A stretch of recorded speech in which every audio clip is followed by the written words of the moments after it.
యేసుక్రీస్తు నామములో మీ అందరికీ శుభములు తెలియపరుస్తున్నాను. Praise the lord.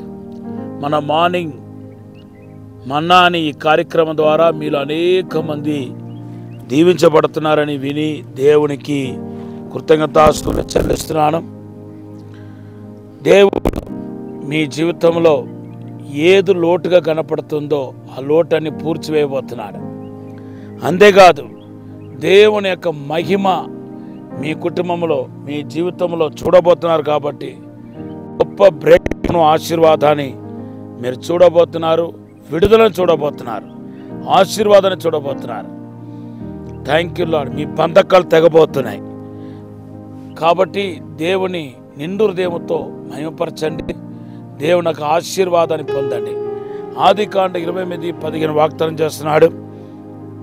అయితే అబ్రహాము 4 చోట బలిపీఠం ప్రభును ఆరాధించినట్టుగా మనం చూస్తున్నాం. ఆదికాండం 12వ అధ్యాయం 7వ వచనంలో మొదటి బలిపీఠాన్ని ప్రభు కోసం నిర్మిస్తున్నాడు.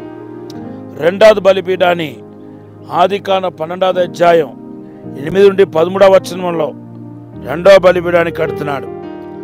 3వ బలిపీఠాన్ని ఆదికాండం 13వ అధ్యాయం 34వ వచనంలో 3వ బలిపీఠం కడుతున్నాడు. 4వ బలిపీఠాన్ని ఆదికాండం 22:9 నుండి 14 వచనాలు చదివితే 4వ బలిపీఠాన్ని కడుతున్నాడు. సో ఇంకా బైబిల్లో మరి పేర్కొలేని బలిపీఠాలు ఎన్నో మనకు తెలియదు. తన ఆత్మీయ జీవితాన్ని, తన ఆత్మను బలిపీఠంతో ముడివేసుకున్నాడు. తన జీవితమే బలిపీఠం, బలిపీఠమే తన జీవితం అయిపోయింది. ఇటువంటి ఆధ్యాత్మికమైన జీవితంలో ఎదుగుతున్న వారి జీవితంలో అబ్రహాం లాగా ఎటువంటి శోధనలు వచ్చినా, కీడు వచ్చినా అన్నిటి నుండి మీరు తప్పించబడతారు.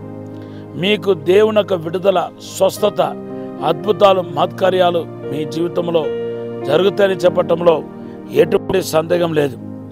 దేవుని బిడ్డలారా, మరి ఈ బలిపీఠాల అనుభవాలని మనకు దేన్ని సూచిస్తున్నాయి అంటే, నేను 1-2 సార్లు నా ప్రసంగాలు కూడా చెప్పడం జరిగింది. మొదటిగా మట్టితో చేయన బలిపీఠం.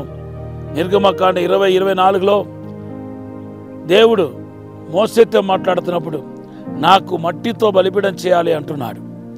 ఈ మట్టి బలిపీఠం అనేది దేన్ని చూపిస్తుందంటే, ఇప్పుడు నేను నిలబడి ఉన్నాను, బలిపీఠం కట్టమంటే, మట్టితో బలిపీఠం కట్టమంటే నేను వంగాలి. ఎంత వంగాలి? నేల మట్టుకు వంగాలి. ఈ నేల మట్టుకు వంగే ఈ అనుభవాన్ని దేవుని బిడ్డలారా మరి లోబడటం, విధేయతను చూపిస్తుందని నేను చెప్పగలుగుతాను. దేవుడికి ఇది రెండు సమతులితంగా మన జీవితంలో కనబడాలి. ఒకవైపు ఇంకొక వైపు లోబడటం. ఇదే మట్టితో చేయబడిన బలిపీఠం. ఆ దినాల్లో అబ్రహాం కూడా ఈ మట్టితోనే బలిపీఠం చేసి ఉంటాడు అనేది నా అంచనా. దేవుని బిడ్డలారా, ఈ రోజు పరిశుద్ధాత్మ దేవుడు చెప్తున్నాడు, ఎంతెంతకు మనం వంగుతున్నామో అంతందుకు మన చేతుల నిండుగా మట్టి వస్తాయి. ఆ మట్టిని బట్టి మనం బలిపీఠం కట్టగలుగుతాం. ఆ వంగటం అనేది, లోపడటం, విధేయత అనే విషయాన్ని ఈరోజు జ్ఞాపకం చేసుకోవాలని ప్రభు పేరట మనం చేస్తున్నాను. యాకోబు పత్రిక 4:6లో విధేయత కలిగిన వారికి ఆయన కృప చూపిస్తున్నాడని రాయబడి ఉంది. దేవుని కృప ఎక్కడ విస్తరిస్తే తెలుసా? ఎక్కడ మనం విధేయులు అవుతున్నామో, దేవునికి లోబడుతున్నామో అక్కడే దేవుని కృప విస్తరిస్తున్నాయి. ఈరోజు కూడా దేవుడు తన కృపతో, శక్తితో, మహిమతో నింపాలని ఆశపడుతున్నాడు.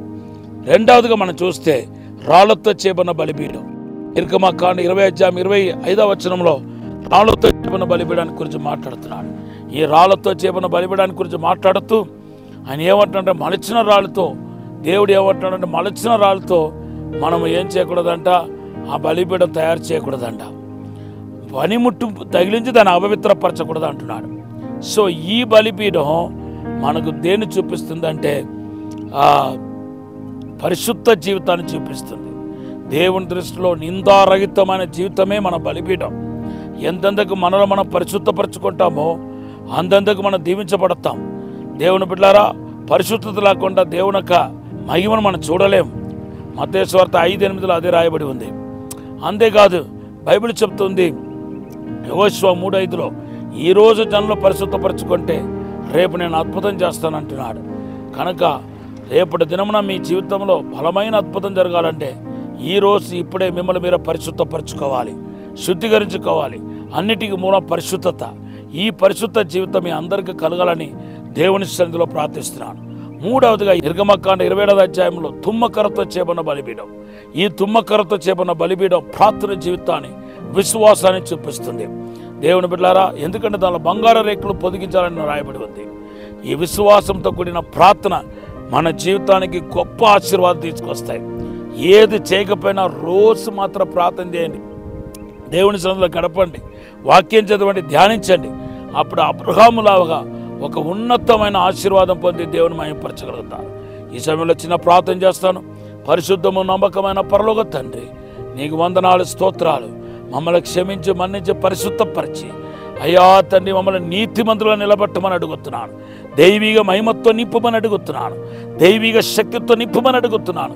ప్రతి బంధకాలు, శాపపు కాడులు యేసు నామములో విర్రగొట్టబడినగాక. అయ్యా ఆత్మీయంగా ఎదుగులాగా సహాయం చేయండి. ఆత్మీయ బలిపీఠాలు కట్టబడటకు సహాయం చేయమని యేసు నామములో అడిగి వేడుకుంటున్నాము తండ్రి. Amen, amen.